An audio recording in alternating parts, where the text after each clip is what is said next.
اور لوط جدا ہوتے ہیں۔ اور ابرام مصر سے اپنی بیوی اور اپنے سب مال اور لوط کو ساتھ لے کر کنعان کے جنوب کی طرف چلا۔ اور ابرام کے پاس چوپائے اور سونا چاندی بکثرت تھا، اور وہ کنعان کے جنوب سے سفر کرتا ہوا بیت ایل میں اس جگہ پہنچا جہاں پہلے بیت ایل اور ای کے درمیان اس کا ڈیرا تھا، یعنی وہ مقام جہاں اس نے شروع میں قربان گاہ بنائی تھی، اور وہاں ابرام نے خداوند سے دعا کی۔ اور لوط کے پاس بھی جو ابرام کا ہم سفر تھا، بھیڑ بکریاں، گائے بیل اور ڈیرے تھے، اور اس ملک میں اتنی گنجائش نہ تھی کہ وہ اکٹھے رہیں، کیونکہ ان کے پاس اتنا مال تھا کہ وہ اکٹھے نہیں رہ سکتے تھے۔ اور ابرام کے چرواہوں اور لوط کے چرواہوں میں جھگڑا ہوا، اور کنانی اور فرزی اس وقت ملک میں رہتے تھے۔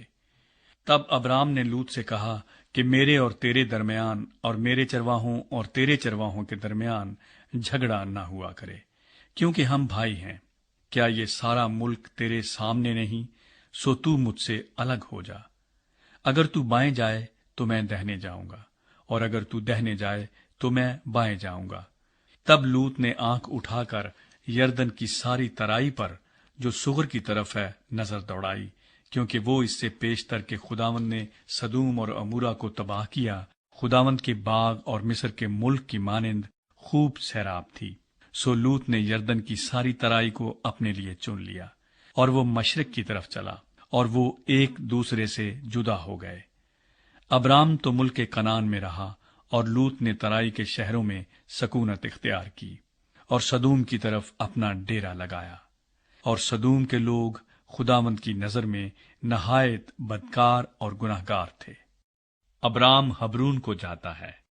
اور لوط کے جدا ہو جانے کے بعد خداوند نے ابرام سے کہا کہ اپنی آنکھ اٹھا اور جس جگہ تو ہے وہاں سے شمال اور جنوب اور مشرق اور مغرب کی طرف نظر دوڑا، کیونکہ یہ تمام ملک جو تو دیکھ رہا ہے میں تجھ کو اور تیری نسل کو ہمیشہ کے لیے دوں گا، اور میں تیری نسل کو خاک کے ذروں کی مانند بناؤں گا، ایسا کہ اگر کوئی شخص خاک کے ذروں کو گن سکے تو تیری نسل بھی گن لی جائے گی۔ اٹھ اور اس ملک کے طول و عرض میں سیر کر، کیونکہ میں اسے تجھ کو دوں گا۔